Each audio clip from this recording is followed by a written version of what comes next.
we discuss this chassis and body, based upon the configuration of the chassis, body and engine type, we actually have to define a lot of categories in four-wheelers also and in two-wheelers also.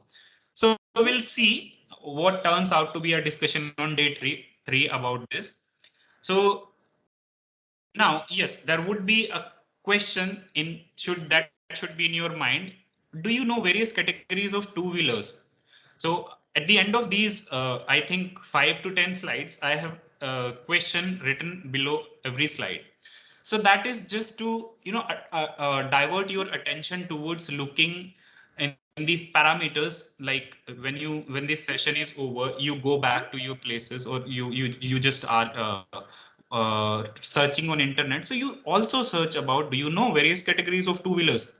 So then probably you'll go through these categories, and when in detail we discuss, then you will correlate those things. So that will be a beneficial point. All right.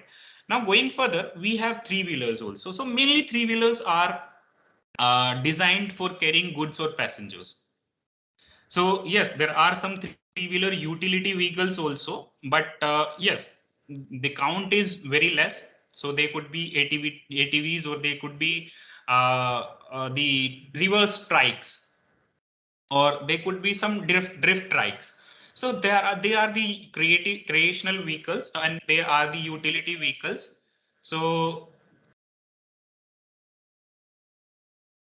in a three-wheeler, mainly there is a passenger cabin, there is a driver's cabin,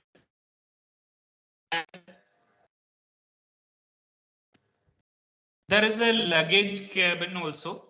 So you will see that the front, there are mainly two types. So first of all, the electric vehicles, and the second is the combustion vehicles. So in electric vehicles, if you happen to see any electric vehicle, so in the initial days of the electric vehicles, when they were introduced in Indian market back in 2012 and 13, so you could observe that there was no front protection. As you can see over here, there was no front protection, and still they are being used. So then there came a need of much advanced or much good looking vehicles, and we started developing that. Now you will see that almost the new modern designs, they have the similar designs of the three wheelers, working on the engine power and working on the motor power. So mainly, again, when we are talking about anything, when we are talking about any vehicle, we have to focus about the CMVR. CMVR is nothing but Central Motor Vehicle Rules. Central Motor Vehicle Rules. So every vehicle running on road has to comply with these rules. There is no vehicle that can be allowed on road without complying to these rules. So there should be a driver compartment, and there should be a space for at least two people or maximum four people in an auto. So do you know various categories of three-wheelers? Again, there will be L3 category, there will be L5 category, and there will be autos that run beyond 25 kilometer per hour, and there are the electric vehicles that run below 25 kilometer per hour also. So this is just an introduction about three-wheeler. That is, it is also an automobile, and it is also having a lot of categories, and this could be a cargo vehicle, or this could be a passenger vehicle. Then in four-wheelers, yes, there is one more important thing that I forgot to mention is like suspension, tires, brakes, steering, and bodyworks and chassis. Everything is there. Everything, almost everything is there. Even the electrical systems also there. Fuel supply is also there.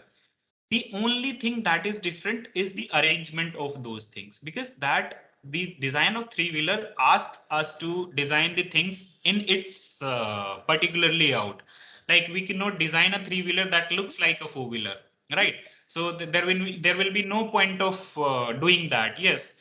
So in three-wheeler, in two-wheeler, in four-wheeler, and in almost every automobile, the things are same. Those things are the chassis and body, suspension, brakes, steering, and wheels and tires, and the electrical systems, and many more. On the way of the presentation, we will discuss that also. So we have The four-wheelers. In a four-wheeler, as the image is shown over here, engine, steering, suspension, electronics, transmission, exhaust, brakes, car body, everything is there. A vehicle designed for carrying goods or passengers powered by engine or motor that runs on four wheels is a four-wheeler. That is also uh, in case of motor sports, this four-wheeler is same, but the configurations are power or and performance oriented. So do you know various categories of four-wheelers? In four-wheelers, there are categories like hatchback, sedan, coupe, convertible, limousine. There are a lot of categories. Okay. So yes, again, I'm saying that on day 3, we will discuss these categories. Then they come multi-axle vehicles. So they are mainly passenger carrying vehicles or the cargo vehicles. First of all, what is multi-axle? As the question says, do you know the meaning of multi-axle? So axle is something that transfers your power from the powertrain to the wheels. That is the drive axle. And in multi-axle vehicles, there are multiple number of these axles. Like basically, the power transmission is on multiple systems or multiple wheels. So they are multi-axle vehicle. A vehicle designed for carrying goods and passengers powered by engine or motor. So they could be four-wheeler, they could be and they could be more than four-wheelers like six-wheelers, 8, 10, 12, and so on.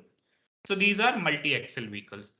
And in four-wheeler, when we have the all four-wheel drive, then it could be considered as multi-axle, but no, we say it as four-wheel drive.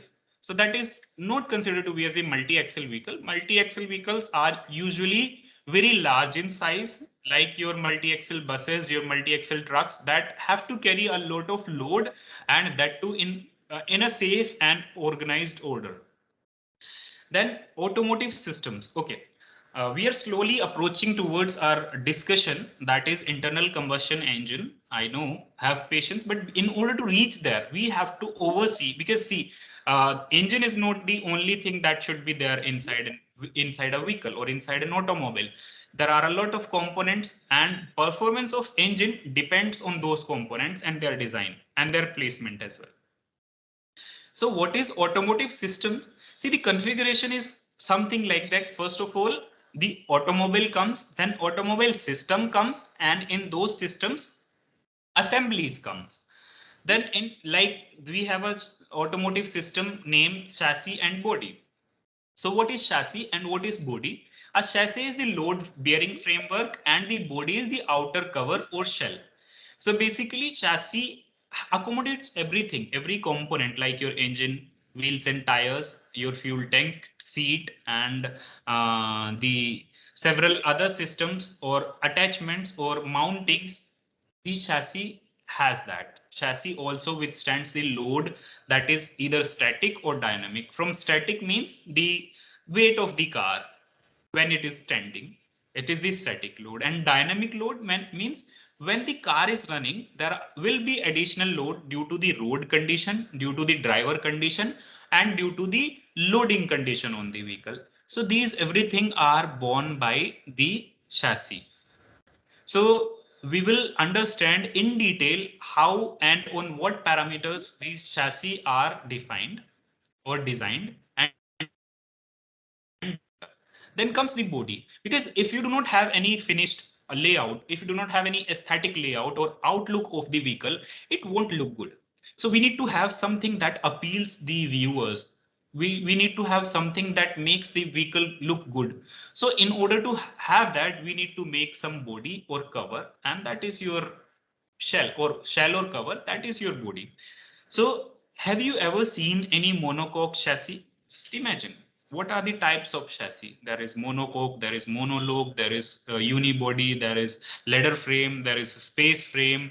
So there are a lot of types of chassis. So have you ever seen monocoque chassis? Just note it down.